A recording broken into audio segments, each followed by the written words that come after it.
Okay, welcome to another lads video. So we're going to be continuing on with the main story, at least for my account. I'm pretty sure a lot of people are already caught up, but for me, obviously I haven't. So you're gonna see me catch up with the story. So this is Voyage of the Outcast. So I did read a little bit before, obviously I burnt out. So, but I'm just gonna reread, from the beginning.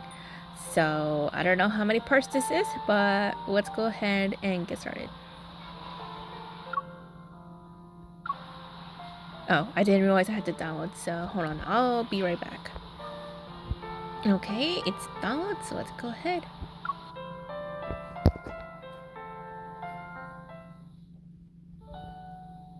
After some investigation, combined with a vague hunch, I've identified a highly suspicious wanderer. Andrew is tracking it, but it's been several days since I got a response. This role allows me to test a new gear Simon modified for me before the next mission. The only problem is that my partner, who promised to join me for this trial, is late as usual. 10 rings! The training session is over now! That's Simone for you. She could turn even the simplest sidearm into something extraordinary. I switch on the safety and put away my gun. My gaze drifts to the empty lane beside me. Looks like Xavier, King of Tardiness, didn't get the chance to try out the new gear first. Oh my goodness. And I thought he wants to be, less late, because of, us, but oh well. But at least I have the luck of a partner who's always thinking about me.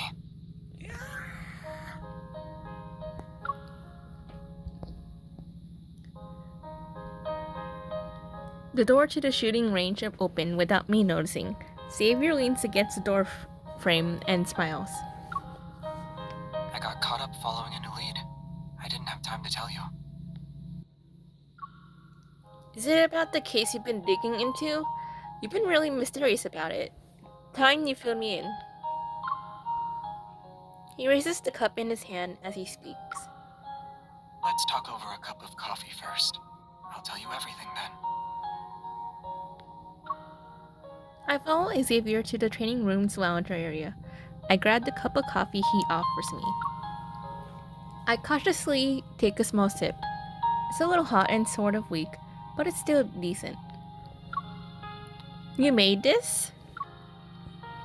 The coffee machine did all the work. I just put in the beans and provided the cup. It sounds like you didn't do much, but the coffee isn't bad. Hearing this, Xavier chuckles. So, your investigation is coffee related? Certain people were smuggling painted protocore fragments in the coffee beans. I had to attend as a judge at the coffee contest. I figured that with all the effort they put in, there would be a clue about the ether cores. But all we got were some modified, regular protocores. Oh, I thought... I pause, and my gaze falls into the cup in my hand. What is it? Since joining Special Operations, Xavier and I busied ourselves with tracking down leads on the Aether Course. But I always had a feeling that he was carrying out the secret mission even long before he joined. I also think it's connected to Xavier's other secrets, but this isn't the right time to delve into them. I hold myself back from saying, I thought you know something related to the Aether Core's whereabouts. I thought you had more solid leads than Simone and I. Oh, I figured you'd ask something more probing. How so? As if reading my mind, Xavier gives me a chance to steer the direction of this conversation. But when Xavier lowers his head in response to my question, it almost seems like he's slightly upset. Isn't there anything you genuinely want to ask? Despite everything we've been through so far, I never really pressed Xavier about his connection to the Aether Course. In that case, how Do you know what they do?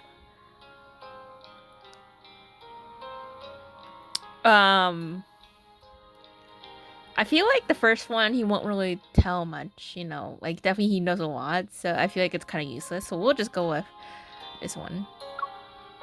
Have you been tracking down Aether cores before this? Because of my circumstances, I need to keep walking down this path. But what about you? I'm in the same boat as you. Oh, come on. Maybe the only difference is that I knew what the future would entail before I chose this path. And that very future is why I must continue to forge ahead. The foreshadow. If you know, you know. Noticing my thoughtful expression, he smiles and gently smooths the furrow between my brows.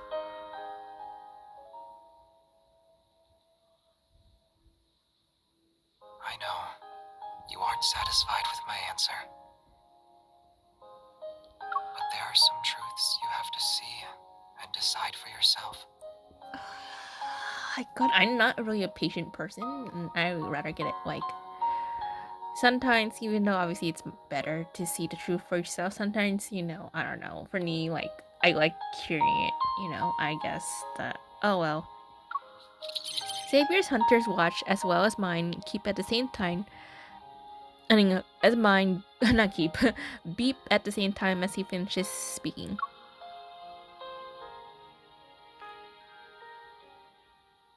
The wanderer you identified earlier, the one associated with the beta protocurve energy, is confirmed to be related to the ether cores. The detailed information has been synchronized with your device's data log. Get ready to head out. This wanderer will also be difficult to deal with. Should I ask Simone to assist you? That won't be necessary. My best mission partner is back. The call ends. I raise an eyebrow at Xavier. I should witness the truths and answers I'm after for myself, but that doesn't mean I have to do it alone. One must question. I'd like to know if my partner is willing to fight alongside me for this, and whether or not it's just for today. I believe this answer will meet your expectations. I'll always be with you, beyond just today.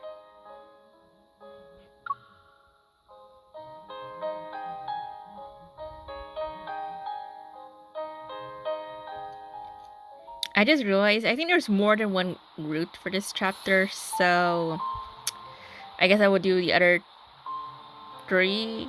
I will also do the other 3. I do want to see.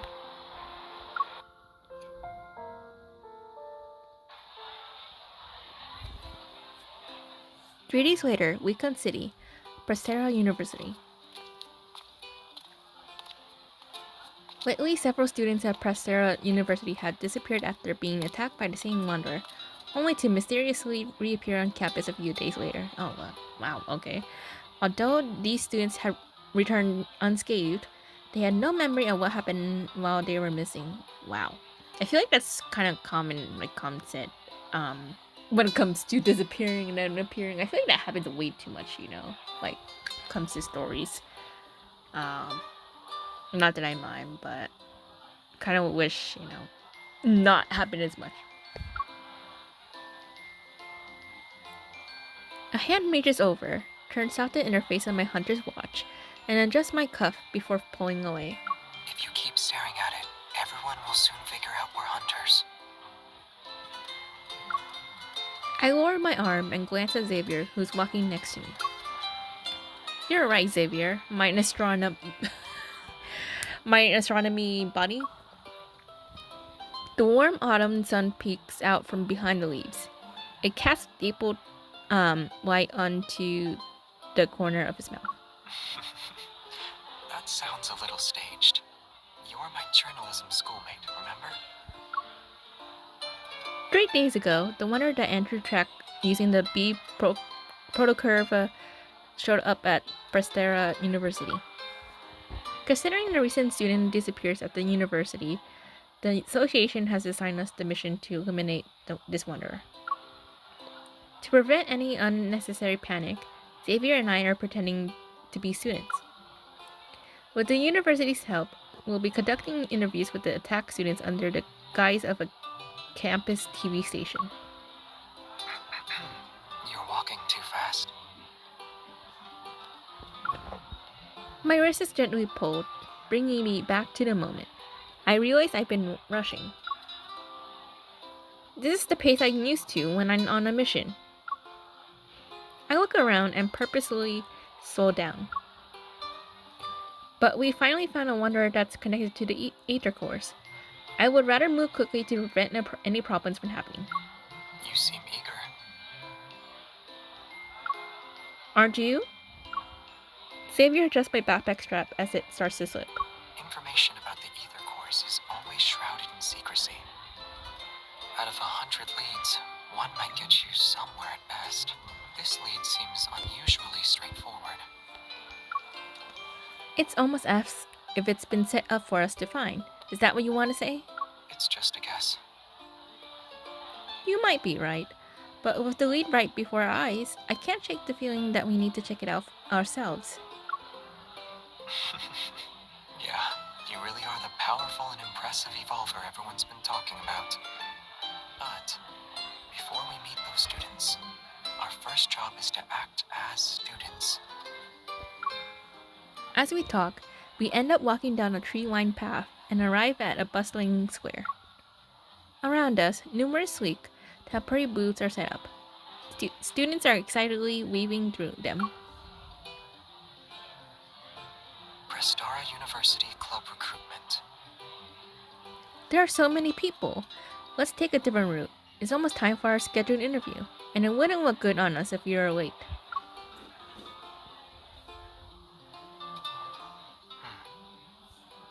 Yeah, it'll take a while. But how about we use this opportunity to relive our student days for a bit? Not really. I don't want to relive my student days, to be honest, but okay. How are you going to do that? Xavier stares at me. Then he fixes my hair and takes off his non-prescription glasses.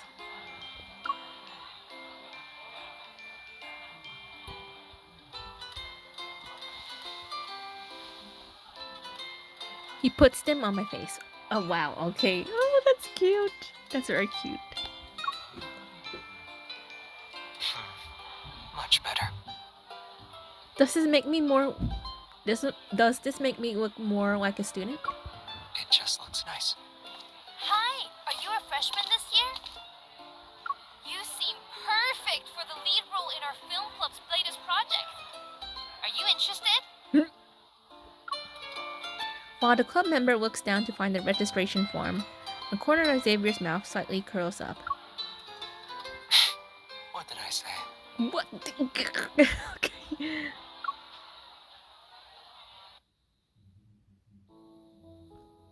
I feel like Xavier was throwing his teammate under the bus, but this trick surprisingly works. By the time we arrive at our scheduled interview spot, I'm completely in student mode. Hello, I'm the student council's vice president.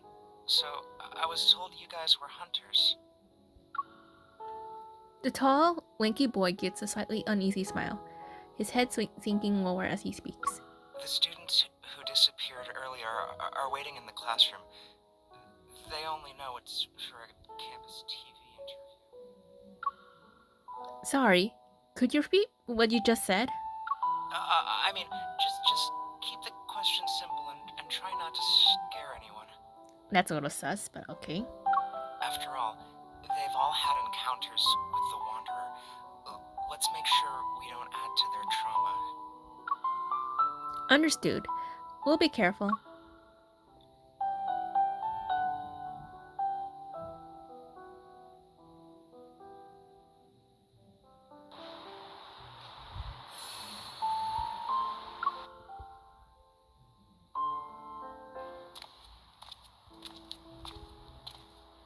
As we entered the classroom, several pairs of curious, wary eyes quickly focus on us.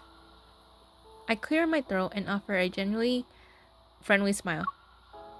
Hi, I'm a broadcast journalism major and a member of the campus television station.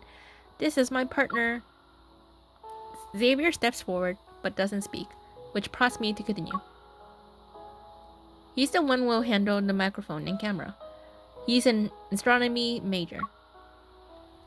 Our simple introduction doesn't achieve the effect we wanted. Oof, no, okay, but this is gonna be. That's awkward now. Perhaps the wanderer did give them quite a scare. They scrutinize us warily, but no one responds. Hi.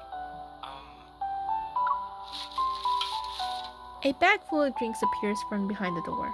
The person holding it hesitates, struggling to just gesture a couple of times. I take the bag. The vice president shyly smiles, then silently moves to sit by the classroom's back door. He's definitely an introvert. Cooperating with us on the university's behalf must be tough for him. When I distribute the drinks to Xavier, the classroom's tense atmosphere begins to soften. As I try to come up with an appropriate icebreaker, Xavier nudges my elbow. Oh, right. Didn't we meet up downstairs this morning? What? Okay. I'm confused, so I manage only a grunt in response. I think I forgot to check in for my morning class. You're an astronomy major. Aren't you taking Dr. Ulysses' course? It takes me a moment to realize that Xavier's somber tone doesn't match his hopeful eyes. Oh, okay. As I move the chair, I lean in close to Xavier's ear. Did you do your research ahead of time? No, you I didn't. just threw out a question and didn't expect it to go anywhere. He didn't. Oh my gosh, it's like students not doing their homework. Straightening his posture, Xavier smiles and looks at the student who responds to his question earlier. Yeah, his classes are really tough. I'm sorry, I can't. Okay. The student relaxes as the conversation begins to flow more naturally. I knew it. When it comes to the strictest professor at Prestara University, no one can beat Dr. Ulysses. But it's not that bad. While he's strict in class, he's pretty chill on the basketball court when classes are over. Actually, I missed one of Dr. Ulysses' meetings because of that Wanderer incident. Thanks for reminding me. I need to catch up with him later. You're welcome.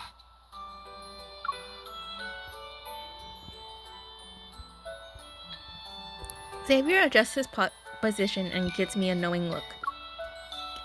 Seeing Xavier's cue, I quietly switch on the recorder and casually throw out a question. Besides missing out on that meeting, can you tell us a bit more about what happened after that attack? You can say whatever you want. Don't worry, we won't disclose any personal information. The students exchange looks. They seem resolved to speak. I'll go first then. I'm not sure if it's just me, but his eyes seemed to go blank for a moment after he said that.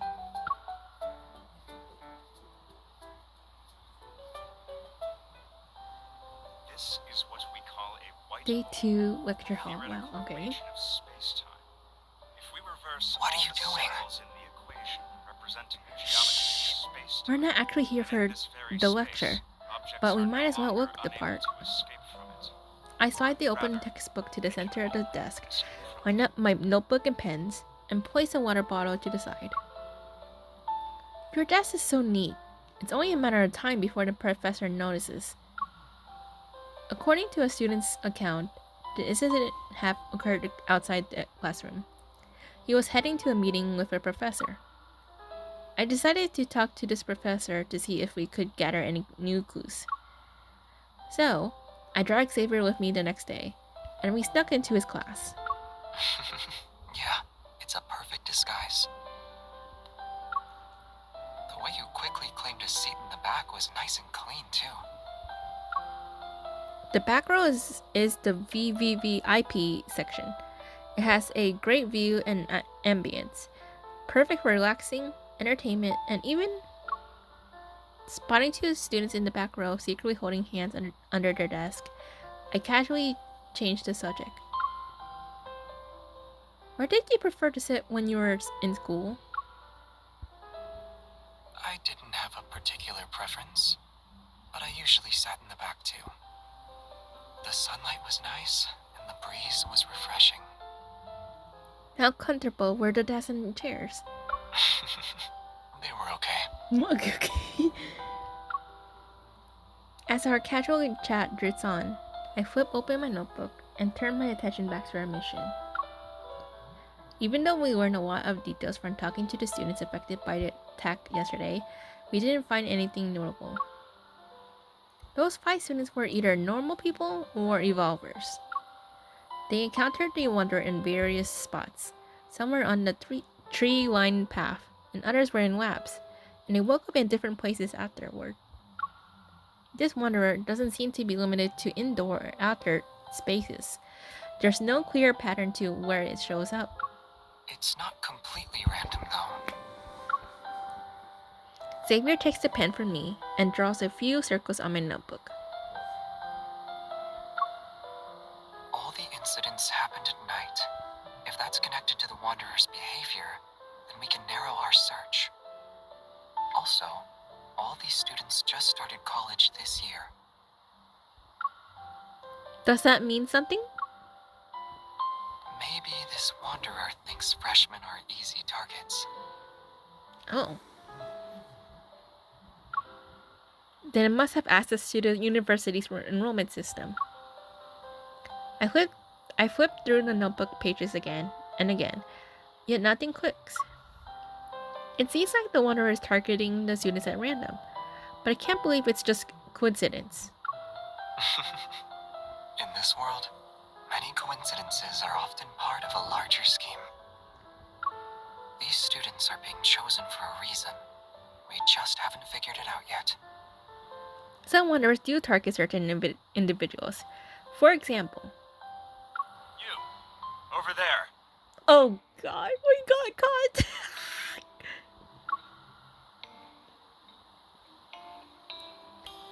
Realizing the sudden silence around me, I look up to see Dr. Elias on the podium. He's smiling. Yes, I'm talking to you, young lady in the back row. Come up here and show everyone what a Morris Thorn wormhole is. Oh my god, this is embarrassing.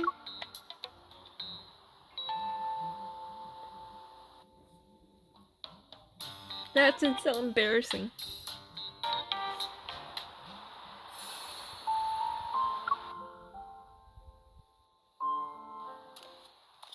Oh, wait.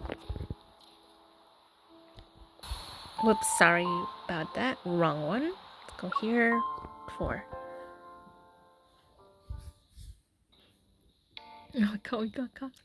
I never thought I'd get caught talking in class. For a moment, I'm stunned and don't know how to respond. No? Then let's have your friend try. Come along now.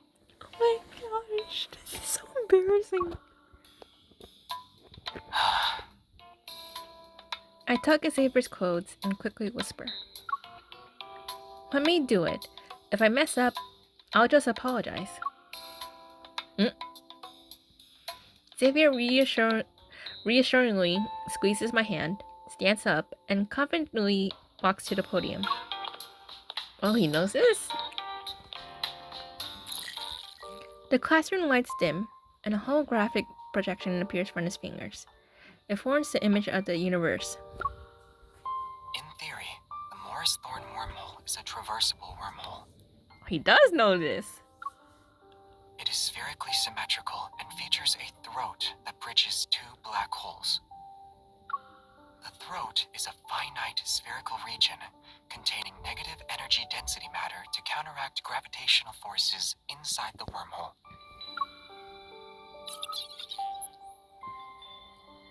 As Xavier speaks in a measured tone, the stars shift under his touch to gradually form a wormhole model. Wow.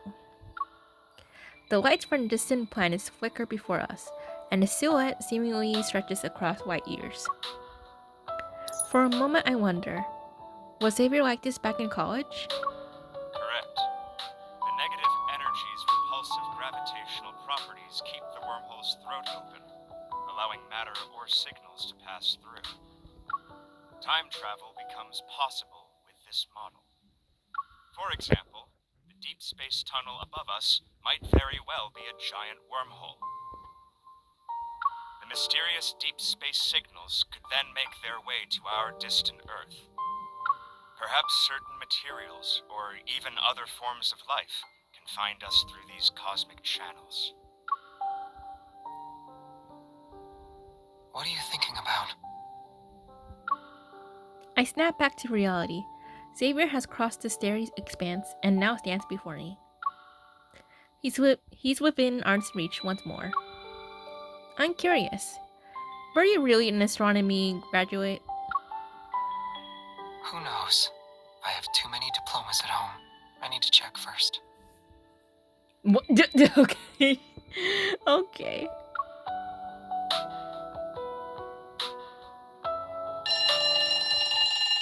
When the bell rings, signaling the end of the lecture, the classroom empties out quickly, even though it was packed just moments ago. As the professor starts to pack, I approach him. I'm about to ask the students who were attacked. Xavier, have you been a deep space hunter for so long that you want to relive your college days? What? What? Oh wait, oh my gosh. Oh, he was a student here. Honestly, I should have known. Like, honestly, it's been so long that I read the lore that I just forgot a lot of what happened to us, so. The professor walks away from the podium, one hand holding his bag and the other in his pocket. His serious demeanor is gone. Hello. Are you also a deep space hunter? His colleague, perhaps? Yeah. This is Ulysses. He's an old friend of mine. Now he works as an assistant professor. I was promoted to associate professor 2 years ago. Oh, so that's how you say it. It's Ulysses. Okay. Congratulations. Thank you. First, there was Jeremiah, a mysterious florist. Now it's a university physics professor. I'm once again shocked by how unpredictable Xavier's social circle is. Let's get back to business. You're not the type of person to visit without a reason. Did something happen at the university? I'm on a mission. Well, if you're involved, it can't be just any mission. Should I be expecting a major incident to take place? What? Looks like I'm not the only one who has a certain impression about Xavier. But this gives me a perfect opening to ask him about the Wanderer. Dr. Ulysses, we heard one of your students was attacked by a Wanderer and went missing for a few days. Were you in the area when this happened? Ulysses pauses for a moment before nodding. I was in the lab preparing for a meeting when I heard a scream outside the room, but I didn't find anything even after looking around. I later learned that a student had been attacked by a Wanderer. Fortunately, he wasn't seriously injured. It looks like Ulysses didn't see the Wanderer. I'm a little disappointed. Did the lab's flux stabilizer show any reaction? Oh, oops. I immediately get what Xavier's hinting at. If the flux stabilizer didn't react, then the water's metaflux fluctuation level must be below 50. There are only a few wanderers capable of such stealth. Our search is narrowed considerably. It's also possible we're dealing with a modified Wanderer. As if reading my mind, Xavier reviews another observation. I nod. Got it. I'll ask Andrew to compare the protocurve data with the possible wanderer profiles. Wait, I just remembered something. The flux stabilizer can't detect that level of metaflux. However, the research center's RMFMA might. RMFMA? But the research center isn't even near here. It was moved to the campus earlier this year, so it's not that far away now. It should have captured the metaflux fluctuation and its dynamic range when the Wanderer appeared. Then, can we use that device for a bit? It stands for Reflective Metaflux Field Monitor and Analyzer. Oh, okay. A flicker of doubt crosses my mind, but I push it aside for now. I wait for Ulysses to respond. Sure. As long as you have the clearance to operate it and access the system, you can use it. But we don't quite fit those requirements. Let's go. Huh? Xavier picks up my backpack and turns to Ulysses. Aren't you going to lead the way? But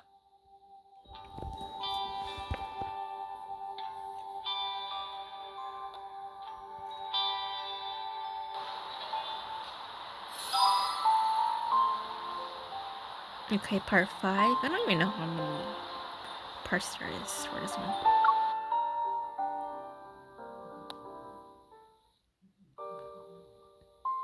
The Research Center Ulysses mission is formerly known as the Prestera University Deepspace Exploration Research Center. It houses the R&M FNA under a skylight on the 3rd floor. The machine's brass casing and bulky appearance make it stick out like a sore thumb. Yet the screen's flashing indicator lights and fast-moving images exude a sophisticated air. This analyzer is one of the most advanced pieces of tech in the past few decades, and it remains so today. It can detect the slightest fluctuations in the deep space tunnel. Unfortunately, there are fewer than 10 of them in the world. Many talented researchers and professors have turned down prestigious offers elsewhere. Also, they could work with the RMFMA at our research center. Do Xavier and I need to apply for access first to retrieve his data? Where's Xavier?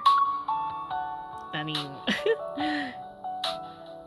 All the data related to the Wanderer is corrupted. Oh, wow. Okay, could go perfect.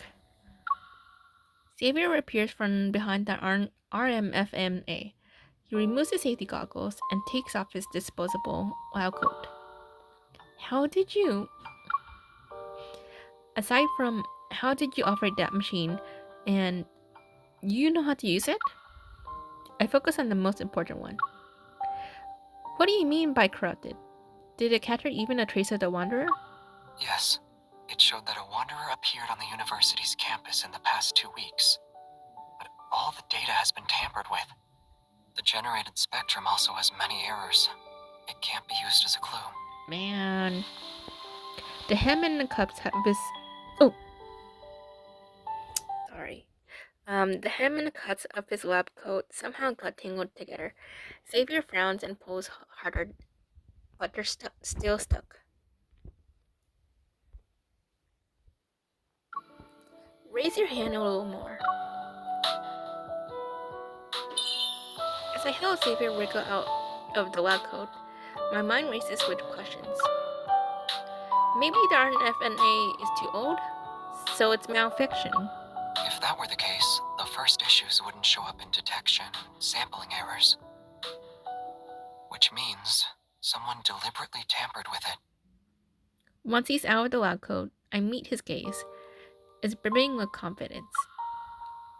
It's a rare, high-end device, yet Xavier seems to know it inside and out, and can even log into the system to use it.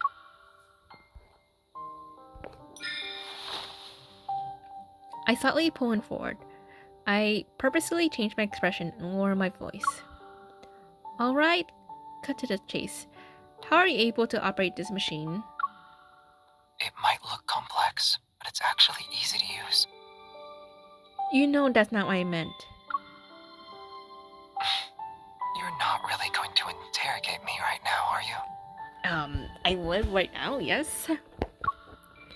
As Ulysses returns from examining the data, I let go of Xavier. I step back to make room. The data is corrupted, and just as you suggested, someone probably tampered with it. However, the research center is a secure, newly built facility that few people can access. If we include me, only a handful of researchers work here. Okay, so it's someone that, might be that trusted? The last system login was recorded to be over a month ago. Has anyone else been in here the past 2 weeks? Ulysses thinks long and hard before finally giving a hesitant reply. Yes, but it's not anything suspicious. There was a study event here for new students. Boom? Part of the event included a tour of our facilities. That was when we introduced them to this analyzer. The new students who started this year. Could it be? Those 5 students who were attacked all enrolled this year. Oh my. Wow, I should have just, drawn for that. Xavier voices my thoughts. I take out my phone, check the school's official website, and quickly find the article about the study event. 5 students were selected. They are... Oh my goodness. Here. Xavier points to the 5 names displayed on the screen. All the students who encountered the Wanderer are listed. The study event, the tampered device, the Immersive and Wanderer. Everything starts to connect. This isn't a coincidence, Xavier. Something's off about that study event. The Wanderer is targeting its participants. Indeed. He agrees, but keeps his finger on the screen. I look again. Group leader, Soren, vice president of the student council. Oh my goodness, is that the one that we just encountered? Hello. I'm the student council's vice president. So, I was told you guys were hunters. Oh, it's not that it's, the introverts that are sus. It's the same guy who helped us on behalf of the university, and the only one who wasn't attacked. He's definitely suspicious. I did say that, actually. There's only one way to find out. I'm contacting him right now. Xavier is the first to head out. After saying goodbye to Ulysses, I'm about to leave, but a glance at the wall makes me stop in my tracks. Instead of a certificate, there's an old, framed group photo at the top. It's yellowed with age, and the faces in that photo are all a bit blurry. Yet the person who's on the edge. I look closer, and that indistinct figure suddenly comes into focus. It's Xavier. Oh my god. I'd be shocked if the, making me change my mind on Xavier. I'd be shocked, and then I just wish. Okay, part 6. I don't know if this is the last one. That we'll see.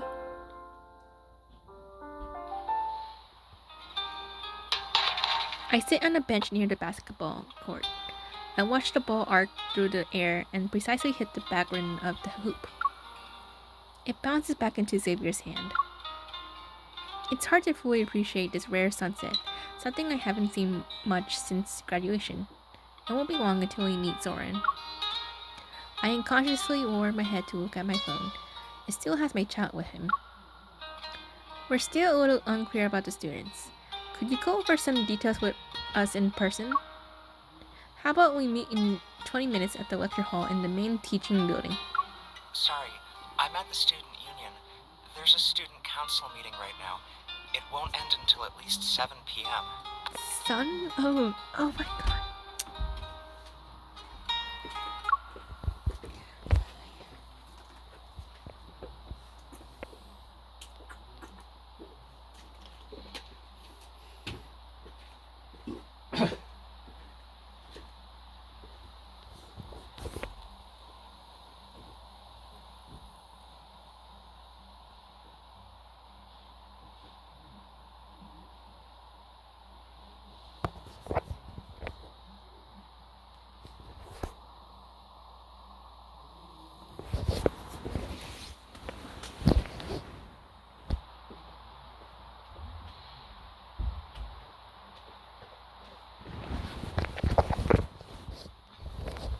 Oh my goodness.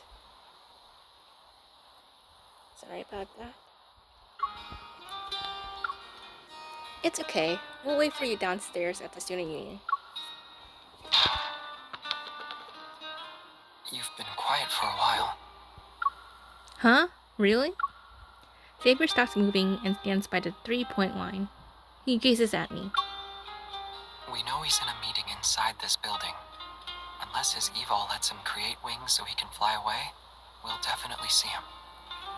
I look at the open door in front of the student union. Then I look at Xavier's calm face. I wonder what's making the victims stay quiet about the study event. And then there's Soren. He knows why we're here, but doesn't say anything. If he's really behind this, that's a nerve. Maybe he doesn't want to get caught up in any trouble. Either way, we'll be able to ask him soon. And if he still refuses to talk, we can investigate. Don't tell me he's gonna use violence for this. He keeps gazing at me. His eyes are firm and steady. I nod. Then he offers me the basketball. Want to try? Oh my gosh, I don't really like basketball. Like, I really don't like any sports. I guess the only sports that I like is badminton, to be honest. But I still suck at pretty much sports. I know his invitation is actually his way of offering me a break from the admission. I can't bring myself to refuse, so I stand up. Sure.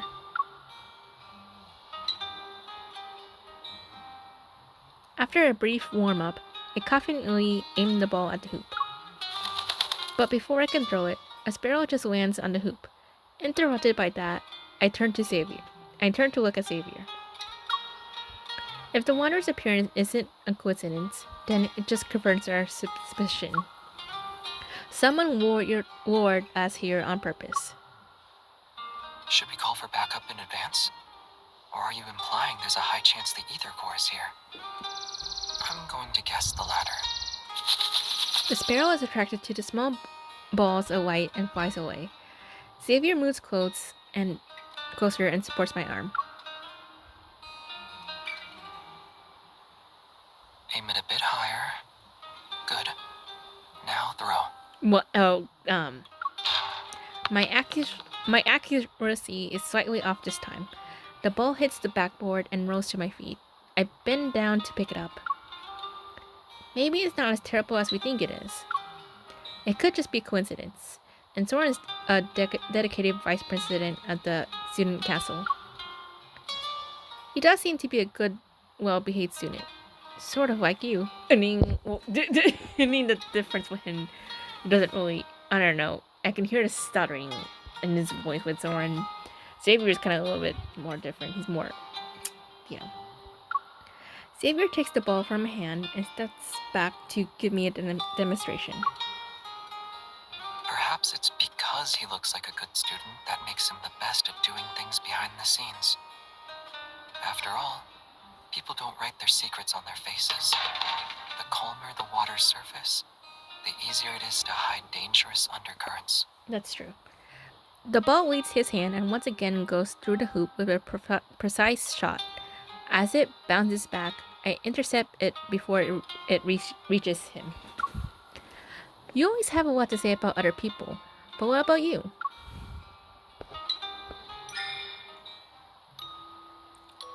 Recalling the blurry, yellowish photo from the research center, I move closer to Xavier. Maybe it's the backlight that causes flickering spots to appear in my vision. My consciousness falters for a moment. Xavier, when I first saw him, Xavier in the no-hunt zone, Xavier in the research center, and Xavier playing basketball at sunset. They appear in front of me all at once. They line up gracefully and blend into the figure of the person before me. Me? What secrets are you hiding behind your calm face? From the distant past to the present, who are you, really? Even though I'm so close to you, experience all these life and death situations with you, I still cannot seem to fully understand you. Huh? Xavier's puzzled gaze lingers on my face and suppresses the questions in my heart. The only thing I eventually say is, I was going to ask if you're truly a good student, or do you have some secrets? After thinking for a moment, he speaks in a calm tone. I'd say I'm a good student. I paid attention in class and always kept my eyes on the front of the classroom. And That's how I kept ending up making eye contact with a classmate who frequently turned around during class. Stop exposing me, man. He looks at me with a knowing gaze. I look back into his eyes and feel as if everything sounds familiar. Maybe your classmate just wanted to check the clock at the back of the classroom. See how much time was left before class was over. Oh, you're asking if I have a hidden side to me like Soren? I mean, you do. He responds with a question. Now it's my turn to think about my answer. Fortunately, Xavier doesn't seem to expect one from me. Instead, he slightly lowers his head as if he's talking to himself. But the parts of me you think you know, and the parts you think you don't know, they make up who I am. All of me. Right here in front of you. Oh my gosh, I can't. Oh my god, like, face. Okay. We no longer pay attention to the basketball. The sound of it bouncing on the ground echoes in my ears. It isn't until I see Xavier's hand wave in front of me that I realize the lingering sound is my heartbeat. I think we have a new lead.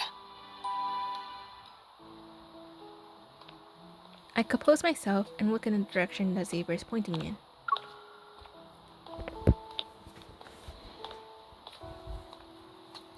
I catch sight of the enthusiastic student from yesterday's interview. He's walking out of the student union. Didn't he say he needed a week off after the Wonder attack? I grab Xavier's arm. Something's not right. Let's ask him.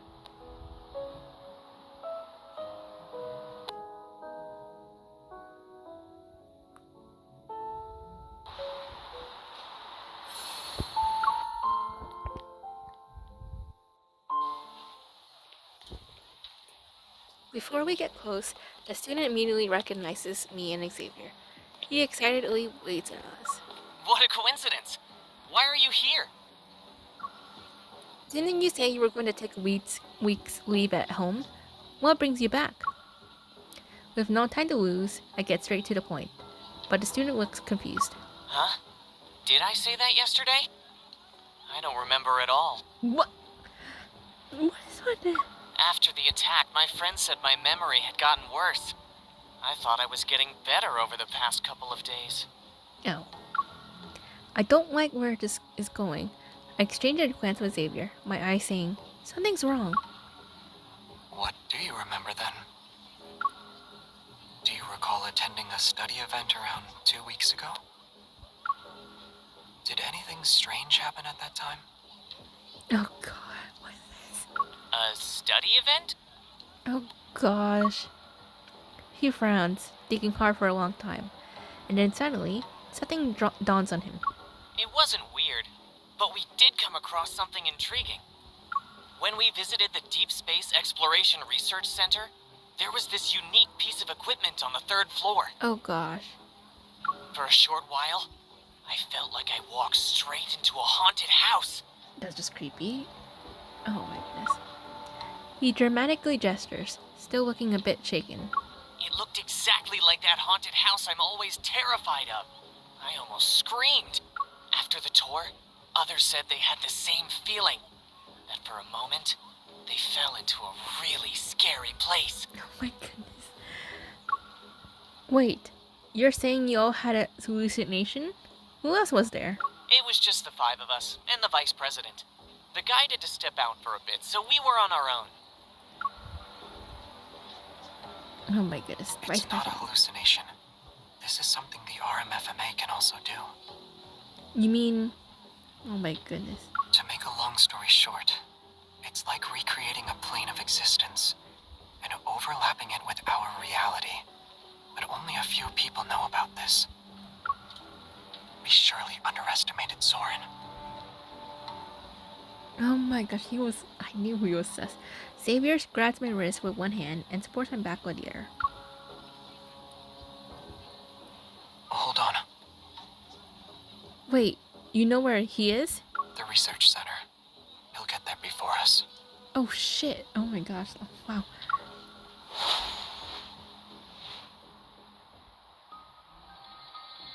Daylight's last glimmer sinks below the horizon, and night arrives.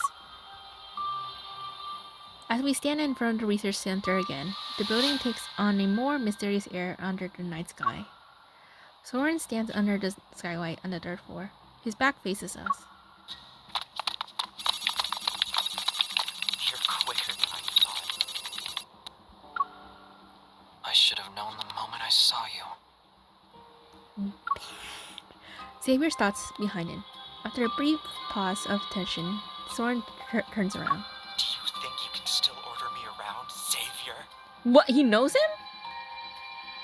Like, he has a glance at me. Then he looks away. You can't, and neither can she.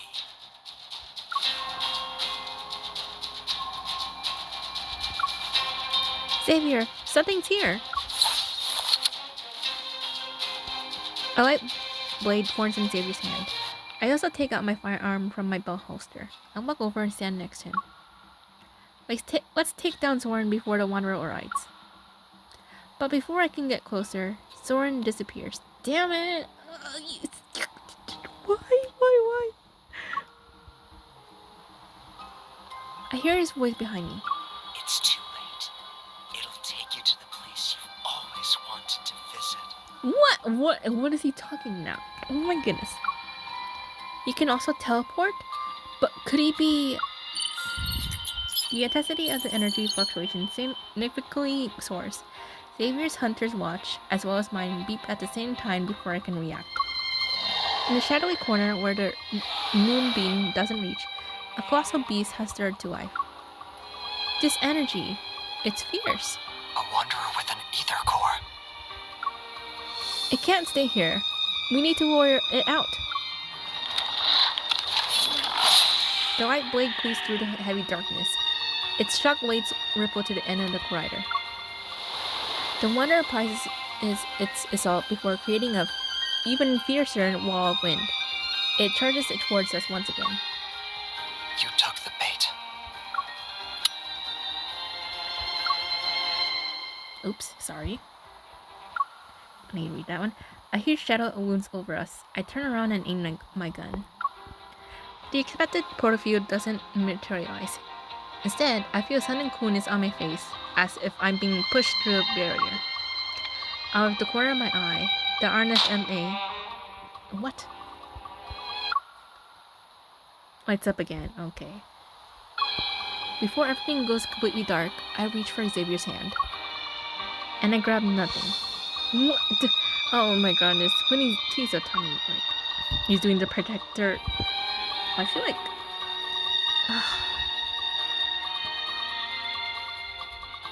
What is with this? Oh my goodness.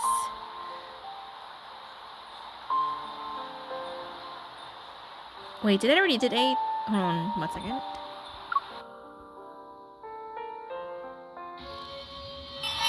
Oh, I did not. Nebulae tranquilly hang in the sky as if they're the eyes of the universe. Faint rays of light spill over the shadows of trees that sway like blades. This feels like a protofield. Countless weights of both strong and subtle forces swirl through my heart. I stand in this unfamiliar forest enveloped in thick fog. This definitely isn't a regular protofield. The energy here is erratic, and the fluctuations are violent. Xavier, can you hear me? I call out to him several times, but only the wind's rustling of branches and weeds answers me. He was probably dragged into the protofield too. I had to find him quickly. I look up, and a meteor streaks across the sky. It leaves behind a trail of fire as it flies past the tops of tall trees. A meteor. Several more follow suit before I can say more. All of them are heading toward one side of the forest. I can't help but follow them. In an instant, the night sky is ablaze with countless rays of light. Meteors pour down like rain. They disperse the fog and darkness which plague the forest as they fall in the same direction. Are they guiding me? I walk faster, gradually quickening my pace until I break into a sprint. Like me, the meteors fall even more intensely and rapidly. It's as if they're urging me to run with all my might. Is that you? This voice! Xavier! Answer me. Where are you? Even though I can clearly hear Xavier's voice, I don't know where it's coming from. Is it in front of me? Or is it echoing from the depths of my heart? Brilliant arcs of light flash before me as the wind's whistle resounds in my ears. My heart surges, overwhelmed by the surrounding chaotic energy. I have a bad feeling. Please stay safe, Xavier. I hope nothing bad happened to you.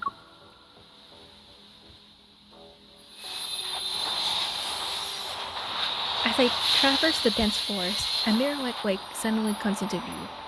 Meteors strike down, falling into the expanse where the lake meets the sky. The energy fluctuation gets even stronger now. It pulls at my heart to the point where I struggle to breathe. Overwhelmed, I stumble and sink to my knees.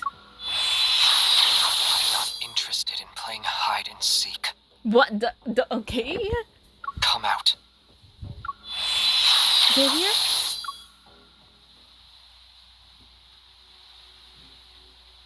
I frantically look around and spot Xavier near the lake shore. Another figure quickly appears in front of him. We're old friends at the end of the day, right? But you decided to greet me with a sword. That's cruel. Oh my god. Soren. No, that's just an illusion. Soren adjusts his glasses, and his previously friendly, bashful expression vanishes. You haven't changed even after all these years. You're still afraid of Starfall Forest. As if you're any different.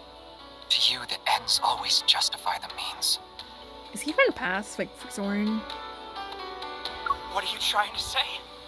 You have no right to criticize me! Soren's laughter, twisted with rage, contorts his features into an unsettling and unrecognizable expression. I used my life's work on you. I did everything I could to help you pass through the deep space tunnel. And what did I get in return? I was abandoned, trampled on, and turned into an outcast in this time and space. Those were the rewards for your choices. His figure vanishes with his words. He reappears in front of Soren in the blink of an eye, the tip of his sword poised to kill. Countless sharp white blades rain down on Soren. Only his panicked voice can be heard within the dazzling spectacle of light. You. Killing an apparition is a waste of time. What is with this? Then why did you dodge? A beam of light descends, and the apparition is sliced in half.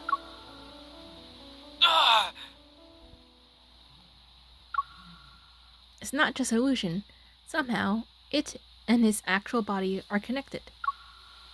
Struggling, I rush to help Xavier, but I fall again. The energy in the surrounding area has changed. Wait, Xavier's evil is... Xavier's flurry of attacks continues, and there's no room for counterattacks. Nothing is out of the ordinary in terms of his appearance, yet his usually serene sparks of light scatter and fly chaotically around him, as if they lost control, agitated or consumed by something. It's time to put an end to this charade. Wait! You can kill me. But what about her? Oh my god.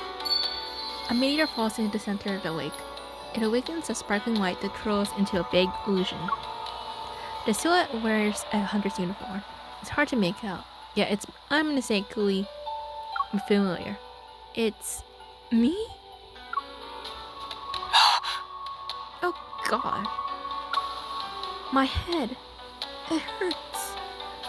But why? Yet it's at the moment I realize something. Soren created this illusion to distract Xavier. He's using the lesson judgment to attack Xavier's mind with his evil. In any other situation, Xavier would have no difficulty dealing with this type of evil, but with how chaotic the protofield is along with his power. Xavier falters, but he slowly regains his footing. When he raises his head, his unfocused eyes resemble a frozen lake. They're cold and empty. Oh my god. It can't be her. not a sacrifice. So I do actually remember that part, with sacrifice, in the old, the planet he came from. I forgot what was it called. I will put an end to everything. Oh my god. Xavier, I'm right here. That's an illusion. Perhaps weakened by Xavier's attacks, the bullet makes the apparition stagger. You! With a reluctant, sullen expression, the apparition dissipates. The energy fluctuation also calms down. Even though the apparition on the water surface is gone, Xavier continues to head toward the center of the lake. His expression is cold, and his movements are stiff. It's as though an invisible force is pulling him along. This isn't good. The evil is still controlling Xavier. I rush out to stop him. Xavier!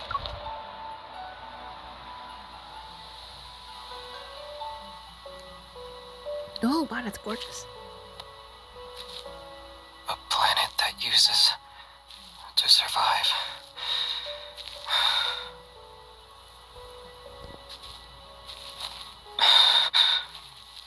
Doesn't deserve to be saved. I mean, I do agree with that. Like, just... I feel bad. Come back to reality, Xavier.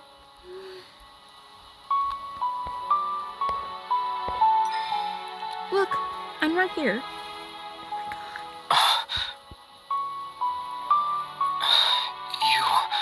are...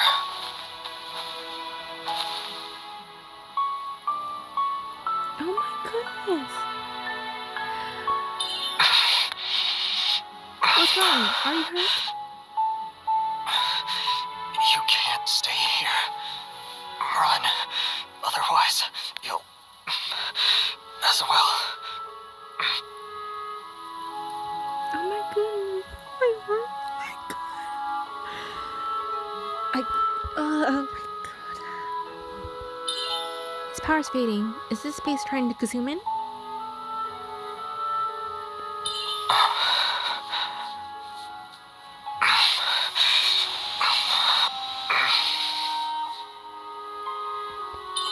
What's going on? Why can't I control your evil? It's okay. Starfall Forest will stop once it has enough power.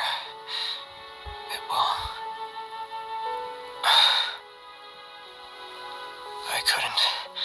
I didn't protect you before. At least, it chose me this time. What is it? No, don't. Enough power, in that case. The Aether Core's power should satisfy it. Oh my god. Oh my god.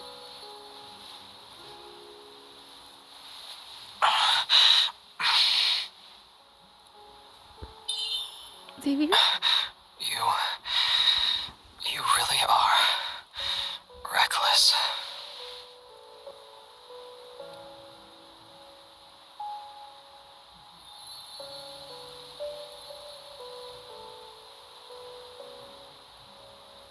Oh my god.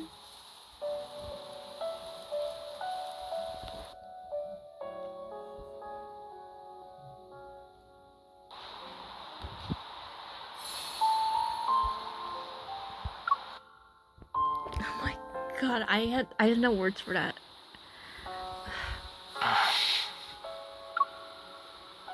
Do you recognize me, Xavier?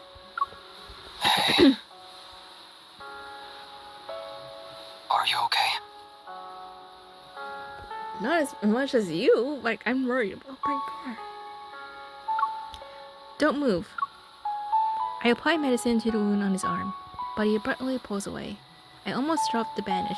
Why is he... He's too stubborn, I swear, this guy. Ugh, this man.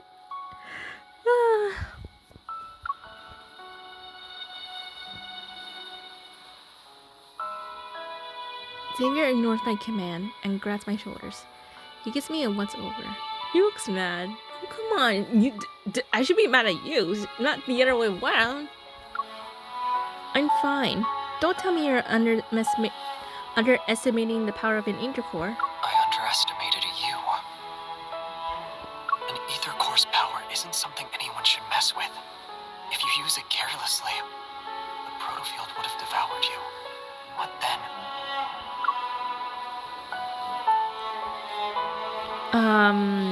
I'm just gonna say, I obviously I can't because it's him.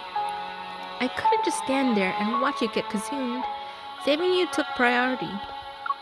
You didn't answer the question. What will happen then? Just don't do this. His hands grip my shoulders more tightly. I glance at Xavier's pursued lips and pat his tense arm. Xavier, are you mad? I'll admit, I was a little reckless. But wouldn't you have done the same thing if you were me? Don't be upset. I won't help you heal. It might affect your evil.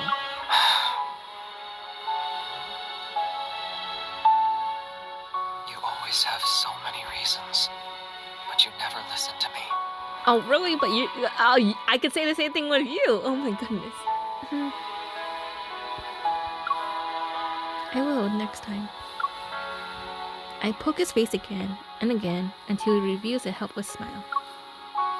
He takes the bandage beside him, quickly wraps it around his arm a couple times, and then stands up.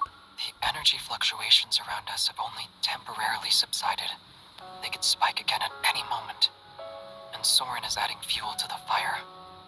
We need to get out of here before he makes his next move. While you were still unconscious, I used my evo to scout the area. This protofield does more than just devour power. I can't find its boundaries at all.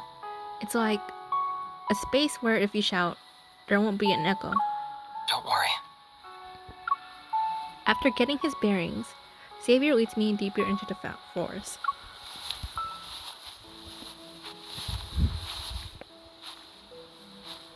The protofield's environment was based on my memories, so there might be something that can help us leave. I've never heard of a wanderer that could evade and read memories before. Or does this wanderer's connection with the ether core make it difficult? There's also the possibility that Soren made some modifications to it. After a brief silence, I carefully choose my words before speaking. Soren, he used to be your ally, right?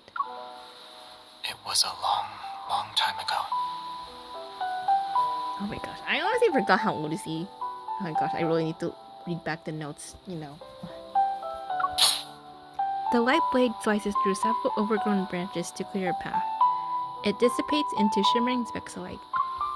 He changed his appearance and hid his evil. He needs to hide his secrets and also be in a position to strike me down if needed. I immediately remembered the perilous moments I faced with Xavier.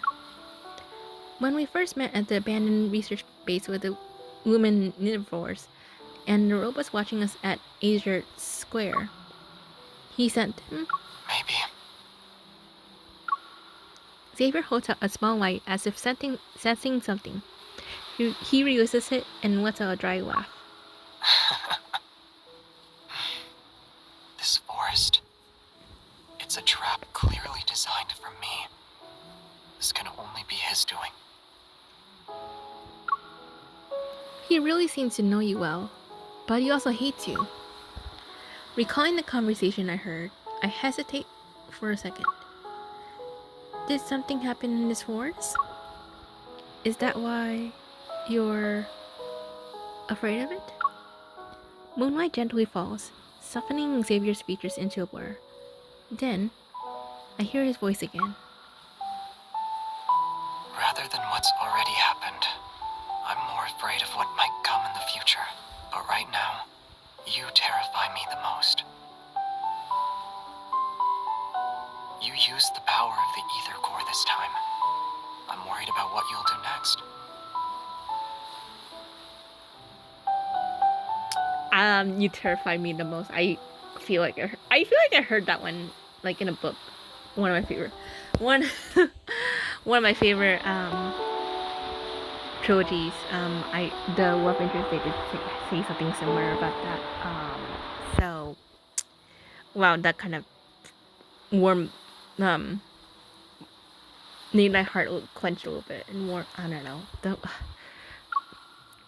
What I've done can't be compared to your actions.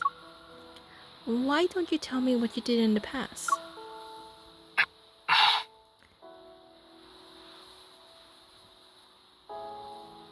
We're here. Oh, it's just so sad. Like, obviously, like, it's kind of... I don't even remember the reason why, like, he can't tell that, obviously, so she's reincarnation that, like, I kind of wish, to be honest, but... Like, it might make a difference if she was told she was reincarnated, maybe. I don't know.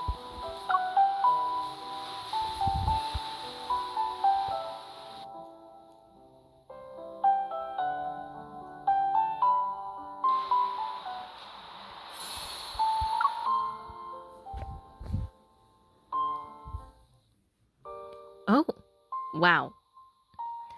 This takes back. Following his gaze, I see a massive spaceship hidden behind the towering trees. Unlike the wreckage I saw in the No Hunt Zone number 42, this one is more intact with far more sophisticated engineering. Inside are various unfamiliar devices that are set up to form a makeshift command center. It's surrounded by papers lying scattered all over the place.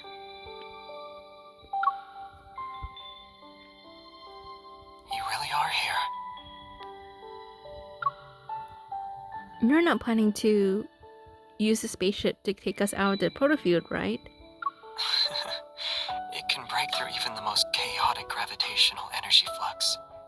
A protofield might not stand a chance against it. Let's just try it and see. He flips several switches.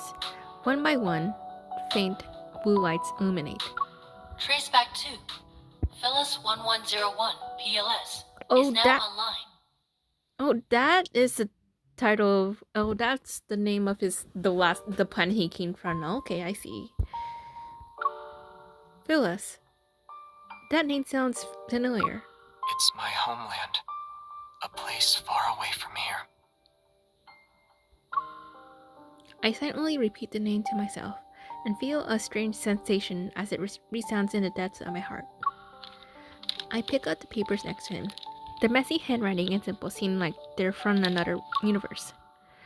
Backtracker's logbook. Spatio-temporal coordinate parameters. You and Soren were both members of the Backtrackers? Yes. That's sad. Oh my god. The image of the spaceship slowly loads onto a floating holographic screen. He scans the complex data line by line. Even though we called it a small group, there were quite a lot of us at one point. But after all this time, only a few of us remain. Basic spaceship inspection complete. Please enter your password and verify your identity. Saber doesn't respond and continues to press certain buttons on the panel. Then, he places his hand on one side of the screen. Your identity has been verified. It's been a long time, Captain. Prepare for departure. Understood. Commencing pre-flight checks. Aren't you going to ask me more questions? I don't know who answered it. So, like, You must have many more questions. I won't hide anything. Just ask. Really? I don't know.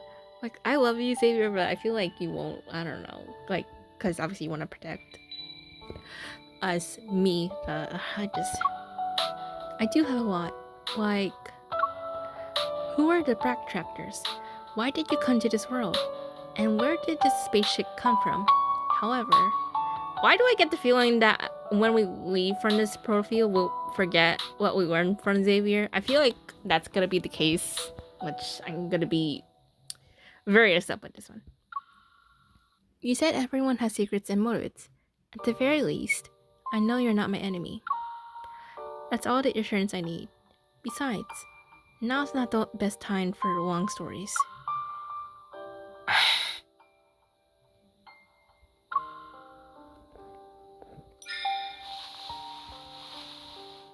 But let me say this first.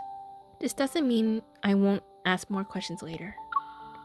Once we're out of this mess, you're going to tell me everything. Slowly, and in great detail. I'm okay with that. That's gonna be a long... It's gonna be long for her. Satisfied, I nod. When I step back, my hand accidentally flicks the switch. Huh? Oh, celestial body of mine, slumbering adrift in darkness, This voice. Xavier? which never heeds the whispers of life. Xavier, that's you, isn't it? What the... A pair of hands covers my ears before the words can finish. Why are you... Come on, let me hear it. It's not me. Yes, it is. Oh, come on. Really? No. Then why can't I listen to it? You're... What a cutie. Seeing his ears turn red, I can't help but chuckle. I pat the arm resting on across my face. Alright, it's someone else. Or maybe the spaceship misses its captain so much that it's imitating your voice for fun. Yes, I agree. It's something like that. During the brief silence, Xavier releases me and quickly shuts off the recording. I'm about to tease in again when an alarm makes us tense. Protocore energy is low. Unable to start. Please refill the protocore energy cells to ensure a successful journey. While the red warning lights flash, a sharp ping shoots through my chest. Xavier, the portal field is acting up again. I know. There's no doubt that Soren is manipulating the waters hidden within this portal field. He's trying to trap us again. Prepare for launch. It's recommended to refill the protocore energy cells before takeoff. Do you still want to proceed with the launch? Yes. What? Understood. Initiating countdown. Don't worry. Why am I worried? Before I can object, Xavier pushes me into a seat in the cockpit. What is my...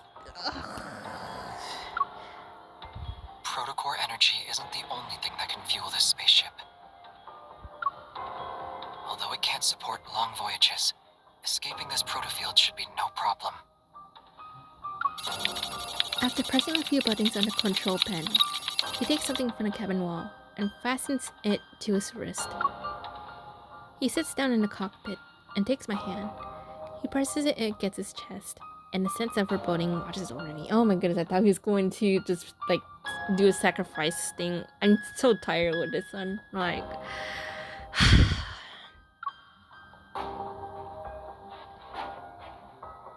I need you. You're going to use your evil as fuel? No! I try to pull my hand away, but he tightly holds onto it. Oh my goodness, man! Don't even think about it. The portal field already drained your energy. You're not allowed to use your evil right now. It's very obvious that viewing this spaceship will be too much for him. It's not a big deal. What? This is a big deal! Oh my goodness. Using evol as emergency fuel is actually one of this spaceship's unique features. In the past, evol came to our rescue during several crises.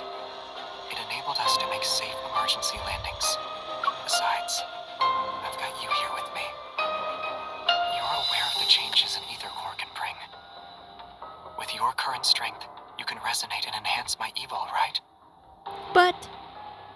Only you have the power to help help us safely leave the protofield.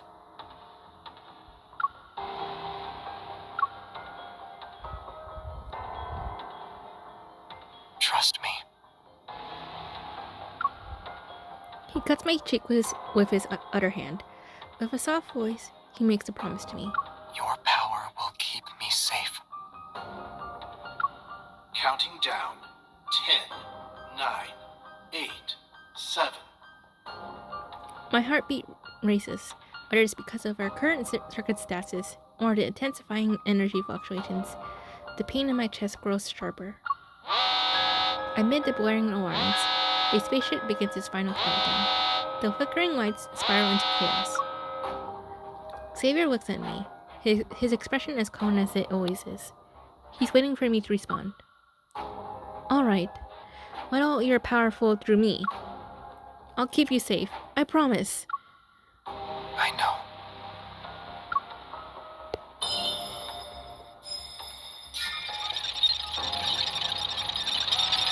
Violent tremors and the sense of weightlessness engulfs us. After countless voyages through the boundaries of space, the spaceship plunges into unknown once more. Chaotic energy crashes into the spaceship. The air currents instantly tear apart the scenery outside the porthole. I hear a high-pitched whistle. As chaos envelops my vision, only one warm force stays tightly connected with me. It flows steadily from my hand and gradually covers the world in a dazzling light. It overwhelms my senses. But then... Weird. It feels like something is suppressing Xavier's evil, preventing a complete resonance. Keep going. Xavier tightly presses my hand against his chest. Even in the blinding light, his gaze stays calm and gentle. I grit my teeth and force that power into a sharp blade. Slowly but surely, it cuts through the invisible barrier along with the spaceship. Space itself is ripped open, which creates tremendous energy fluctuations and tremors. In the distance, a massive shadow looms. At last, we forced it to show its true form. What? The Wanderer? Get ready. It's time to deal the finishing blow.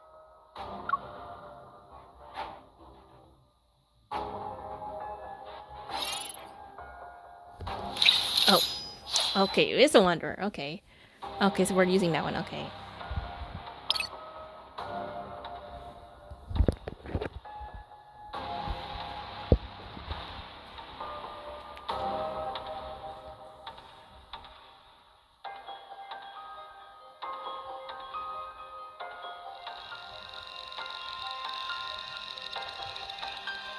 Wasn't really expecting that, but okay.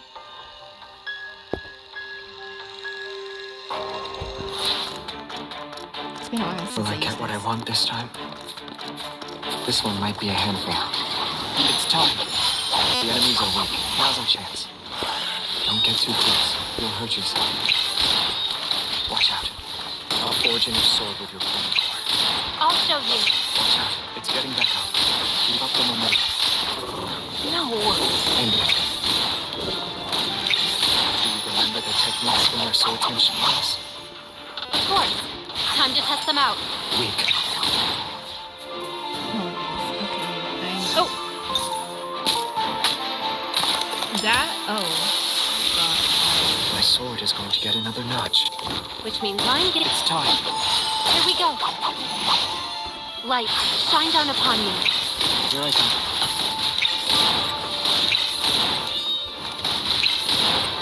I'll forge a new sword with your protocol.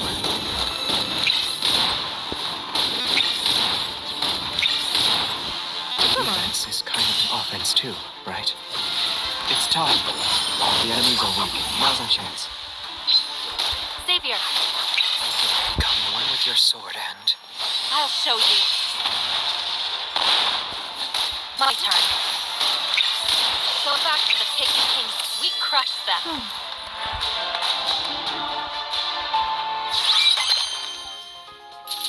Okay, not bad.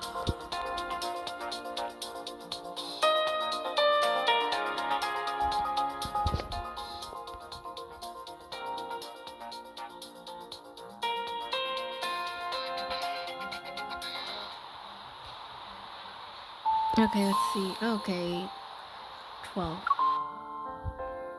I think this is the last one. A deafening roar fills my mind and strips away my senses. Suddenly, it's as if a rift splits the space. It ushers us into a burst of gentle light and fresh air. After several long seconds, the discomfort fades. I slowly open my eyes.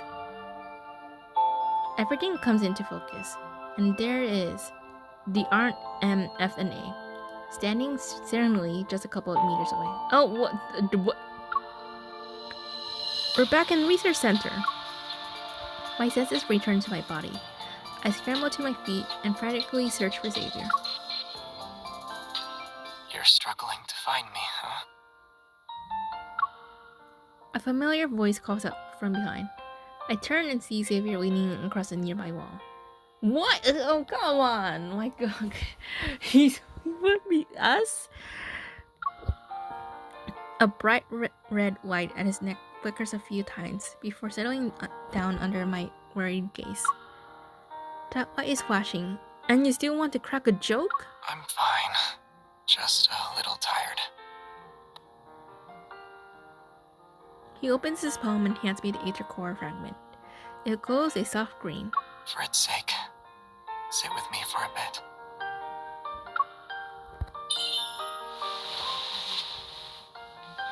Unable to resist Xavier's expectant eyes, I approach him and sit down. I already sent the collected data and our coordinates back to HQ. The police will also be involved. They'll be here within 15 minutes. We don't have much time. We need to... I'm about to get up, but he grabs my arm. Let's make the most out of these uninterrupted 15 minutes. I feel a cool touch at my ear after Xavier pulls out a pair of wireless earbuds. There's just enough time for one song. Then we'll be in a hurry again. Who invites a girl to listen to music with a wireless earbud? You should have offered me wired earbuds. That way, we'd be close enough that we couldn't drift apart. I'm too tired to drift into a place that's far away from you. And I wouldn't, even if I could. Outside the skylight, another morning dawns.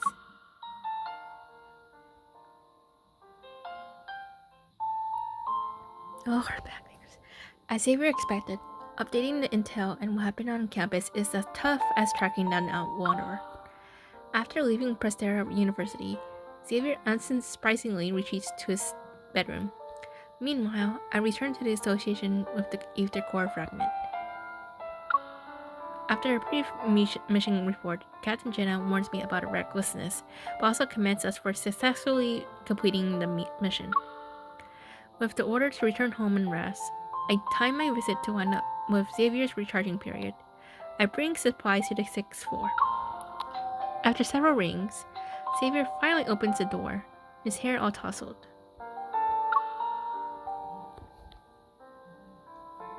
You're finally back. You look like you just woke up. Why are you speaking as if you've been waiting for a while? Well, you just saw me. How can you tell I haven't been waiting long? He effortlessly reaches behind me and takes the plastic bag. It felt like forever.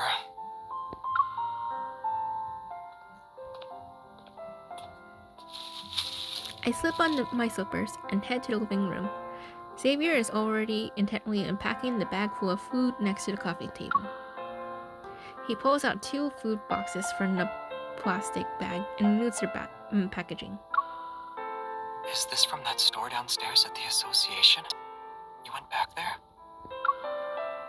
You needed to recharge, so someone had to return that Aether Core fragment, right? Right. Thanks, partner. Oh, Captain Jenna wanted me to relay a message to you. What is it? With mashed potatoes still in his mouth, Xavier looks up while the spoon is held between his lips. It's a warning. She said if you deliberately put her team member in danger again, she won't let you off the hook.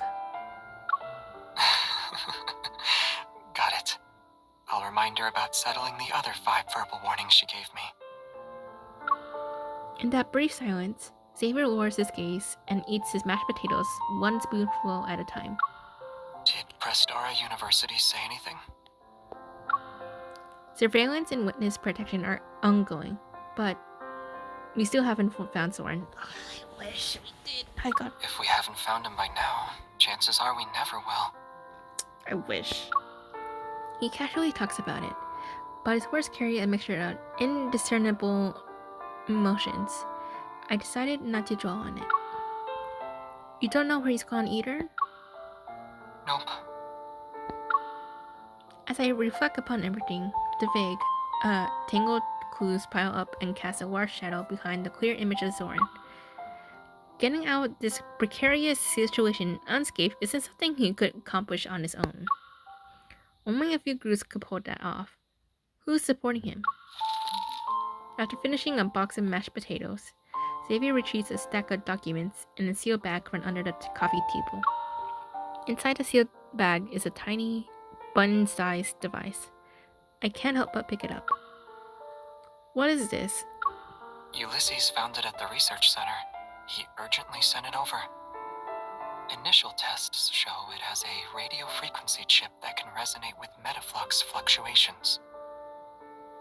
So this little thing is the culprit behind the RNFNA's malfunction and even the tool Soren used to warn in the water? Yes.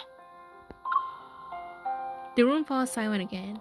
I follow the train of my thoughts and speak up. Can you also use that device to recreate a plane of existence and overlap it with the reality? You mentioned earlier that this is something only your people can know about. That's right. But you know I don't like illusion stuff. Xavier calmly says.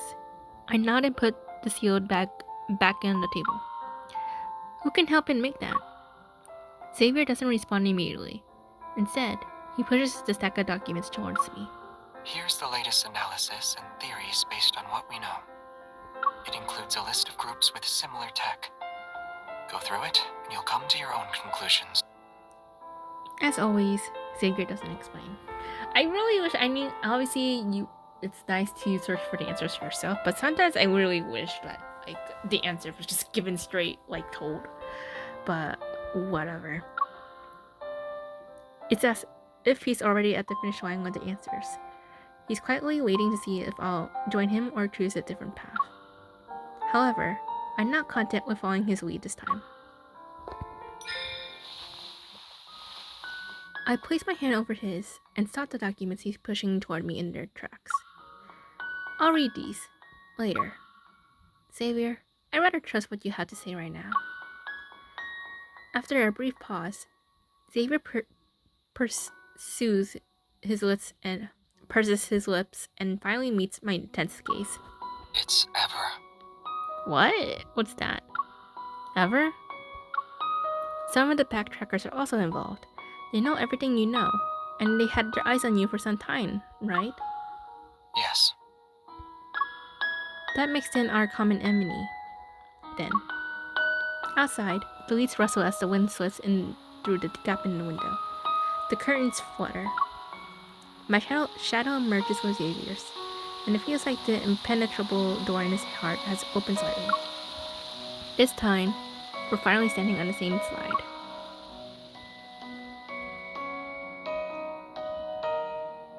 Okay, is this the last one?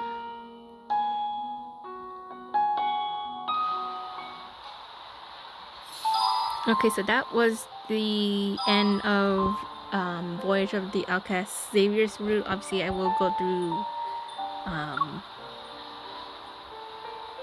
the others, but wow, I wasn't really expecting it, and that cutscene. Oh my god! Definitely, yeah. With to pass everything with his world, it's gonna take a while. And I doubt he will tell her that that she's reincarnated, which I don't know. Maybe I feel like it might be a difference if she knows she's reincarnated, but who knows when that's gonna happen, when she finally finds out she's like a reincarnation of, you know, past lives, you know. But I really enjoyed it. I'm not really saying this because I'm biased and Xavier's my favorite, obviously, of the love interest so far. But I really enjoyed it, and it was a little bit emotional with, obviously, you know, the cutscene and everything. So I can't imagine what Raphael and Zane's is. Raphael, look forward to. I think this will be the next one, because Raphael, he's my bias record in this game. I love him so much. He does art. He's sassy. Like, he makes me laugh and, you know, so much. Zane, I'm not really too keen on. I do like him as a character, but it's not at the point where I do simp him. So maybe we will see, obviously, when I read, you know, that his route for this chapter. Oh wait, this is his. I'm realizing. So Voyage of the Outcast. That's the title of his route. I don't know how many.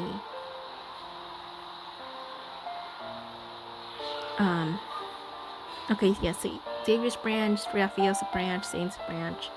I don't know what chapter is this. What the heck?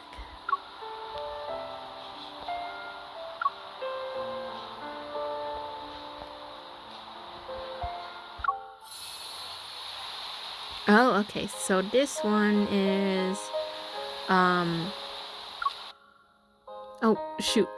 That's all I need.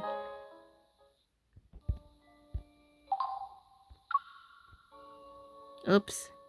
Okay, so that one is separate, obviously, from story 3. So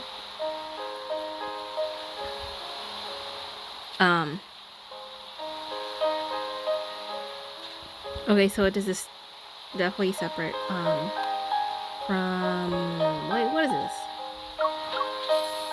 Oh shoot. Okay. Oh, okay. So prologue to tomorrow. Okay, Eye of the Storm. Okay, so that's very and then we have Homecoming Wings, which is obviously Caleb, and then Death and Reaper.